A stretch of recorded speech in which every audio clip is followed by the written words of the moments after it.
ঝরছে রক্ত, যাচ্ছে প্রাণ। দেশ শান্ত করতে ডাক পড়ছে বাংলাদেশের সীমান্ত প্রহরীদের।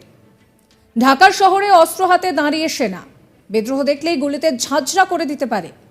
আর এইভাবেই কত না তরুণের জীবনের প্রদীপ নিভে গিয়েছে গুলিতে, তার ইয়ত্তাই নেই। আর তাতেই ঢাকার রাজপথ লাল রক্তে ভেসে গিয়েছে। এই অবস্থায় দেশের প্রধানমন্ত্রী শেখ হাসিনার চোখে জল। অঝরে কেঁদে বললেন যে আবারও কতগুলো রক্ত ঝরল, যেটা কখনোই আমার কাম্য ছিল না। যতক্ষণ আছি ততক্ষণ মানুষের জন্য করে যাব। আমি যে কথা দিয়েছি সেই কথা রেখেছি।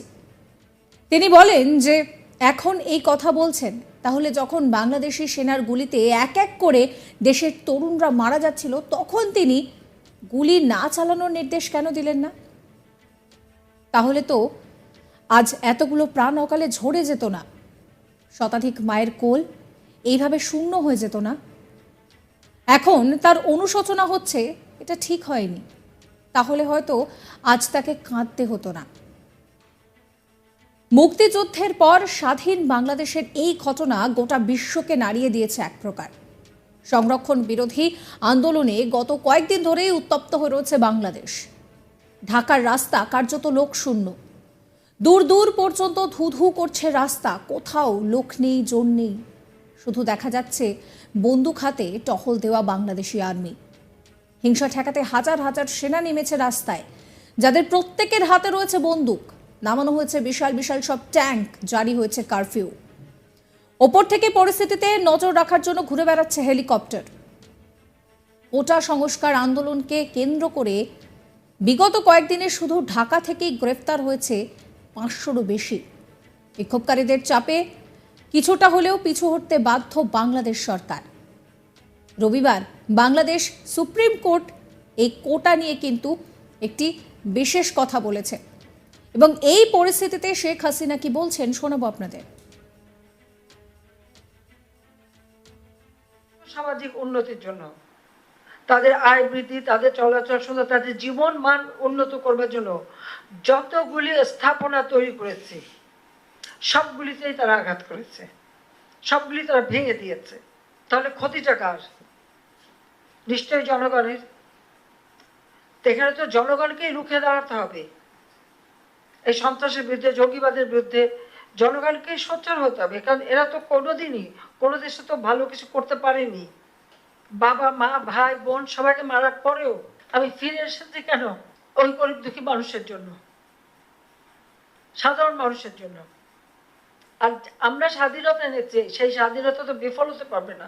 অন্তত আমার দেশের মানুষ মাথা উঁচু করে বিশ্বে চলবে, আমি সবসময় সেটাই চেয়েছি। এবং আমি যে কথা দিয়েছি সে কথা আমি রেখেছি, আমি তা করতে পেরেছি। আজকে কেউ কুড়ে ঘরে বাস করে না। অন্তত এটুকু বলতে পারি যে যতক্ষণ আছি সেই মানুষের যাতে কষ্ট না হয়, এ ব্যাপারে আমার যা করণীয় আমি করে যাব। তাতে যে কে গালি দিল আর কে সুনাম করলো ওটা নিয়ে চিন্তা করি না। আমি এটাই চিন্তা করি যে আমার দেশের মানুষ ভালো থাকুক এবং সুস্থ থাকুক, সেটা আমি চাই। আবারও বললাম যে আবার কতগুলি রক্ত ঝরলো, যেটা কখনো আমার কাম্য ছিল না। আপনারা দেখলেন যে শেখ হাসিনা তিনি কথা বলতে বলতে কেঁদে ফেললেন। তিনি বলছেন যে এতগুলো যে প্রাণ ঝরলো সেটা কাম্য ছিল না। কিন্তু এই শেখ হাসিনাই তিনি কিন্তু গুলি চালানোর নির্দেশ দিয়েছিলেন। তার মন্ত্রী বিতর্কিত মন্তব্য করেছিলেন যে রীতিমতন ড্রাগ দেওয়া হচ্ছে ছাত্র যুবদের। এই প্রেক্ষিতে শেখ হাসিনা আরও কি বলেছেন শোনাবো আপনাদের। সত্যি কথা বলতে কি, আমাদের কতগুলি নিয়ম আছে। একটা জিনিস কিনতে গেলে টেন্ডার দাও, তারপর সরকারি টাকা, ওইগুলি করতে গেলে পরে তো রুগী বাঁচানো যেত না। তখন আমাকে কতগুলি সিদ্ধান্ত নিতে হয়েছে তখন, যেটা ওই সমস্ত দরকার নাই। আমার এখন সিরিঞ্জ কিনতে হবে। এখন যদি আমি টেন্ডার দিয়ে যাই তাহলে ভ্যাকসিন দেবো কবে? আমি সোজা প্লেন পাঠিয়ে দিয়েছি, কোথায় পাওয়া যায়? ছোট সিরিঞ্জ লাগবে, পাওয়া যায় না, বড়টা দাম বেশি।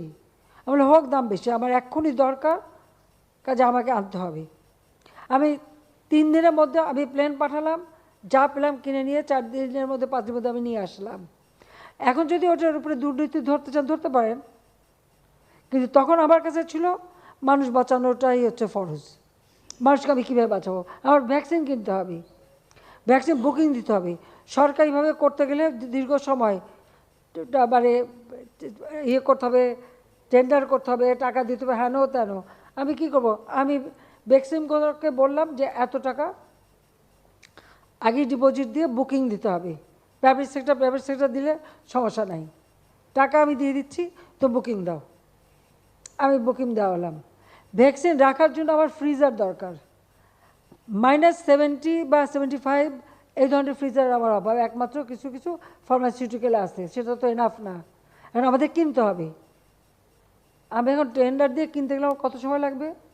আর সোজা অনলাইনে বুকিং দিয়ে কোথায় পাওয়া যায় প্লেনে করে উঠায় নিয়ে চলে আসবে। স্যানিটাইজার আনতে হবে, বিরাট মেশিন, প্লেনে ধরে না, ডিসমেন্টেল করে ভেঙে ওগুলি নিয়ে এসে এখানে লাগায়, তারপর আমরা এই যে পিপি তৈরি, বিভিন্ন এটি তৈরি করা এবং সেগুলিকে স্যানিটাইজ করে সাপ্লাই দেওয়া। আমি তো এইভাবে কাজ করেছি। এখন যে এই সব জায়গায় দুর্নীতি সব দুর্নীতি ধরতে পারবেন। আর ওখানে কোন ড্রাইভার কত টাকা বানালো, কে কী টাকা বানালো, এখন ড্রাইভার লেভেলে যদি করে সেটা খোঁজ করে বের করে আজকে ধরছি বলেই জানতে পারছেন, এতকাল তো জানতে পারেননি, এতকাল তো জানতে পারেননি। আমার বাসায় কাজ করে গেছে পিয়ন, সে এখন 400 কোটি টাকার মালিক, হেলিকপ্টার ছাড়া চলে না। হ্যাঁ, বাস্তব কথা। কী করে বানালো এই টাকা? যখনই আমি জানছি তাকে বাদ দিয়ে তার কার্ডটা সব সিজ করে সব আমার ব্যবস্থা আমি নিচ্ছি। তো এটা তো হয়, বা এটা তো করে আপনারা, এখন ধরার পরে না এগুলি চোখে আসে, তাছাড়া তো হয় না। যখন ধরা পড়ে তখন আমরা ব্যবস্থা নেই। এটা তো একটা মানসিকতা। আর একটা কথা আমি বলি, এটা শুধু আমাদের দেশে বলে না, সারা বিশ্বেই যে দেশটাই অর্থনৈতিকভাবে উন্নতি হয় সেখানে কিন্তু এই ধরনের কিছু অনিয়ম কিছু লোকের হাতে চলে যায়, কিছু টাকা পয়সা যারা অপান্ত তাদের হাতেই চলে, তারা বানায়, তারা তো অপেক্ষা করে থাকে। এটা যুগ যুগ ধরে এভাবেই চলে আসছে। হ্যাঁ, এর বিরুদ্ধে ব্যবস্থা নিলে হয়তো সেটা কিছুটা নিয়ন্ত্রণ করা যেতে পারে। আর সাংবাদিকরা তথ্য জোগাড় করা এক জিনিস, আর ফাইল চুরি করা আর এক জিনিস। এখন আমি ভ্যাকসিন কিনবো, আমার সেখানে নেগোসিয়েশন হচ্ছে, জরুরি পেপার, আমার অফিসাররা দিন রাত 24 ঘন্টা কাজ করছে, কাগজ ফাইলটা রেখে কেবল একটু বাইরে গেল, অমনি আপনাদের এক স্বনামধন্য পত্রিকার এক সাংবাদিক ঢুকে সেই কাগজ চুরি করতে গেল, অফিসার এসে ধরলো, সে সেটা নিয়ে গেল বাথরুমে আটকাতে, সেখান থেকে তার বের করা হলো, সে ঢুকালো তার শাড়ির ভিতরে, সেখান থেকে টেনে বের করলো, সেটা বিরাট অপরাধ হয়ে গেল। সে যে ফাইল চুরি করতে গেল এটা কোনো অপরাধ না, সে যে কোনো একটা বড় দেশ আমাকে তাকে পুরস্কারও দিয়ে দিল। সাবস্ক্রাইব করবেন আজ তাক বাংলার ইউটিউব চ্যানেলকে, ফলো করবেন হোয়াটসঅ্যাপ চ্যানেলও।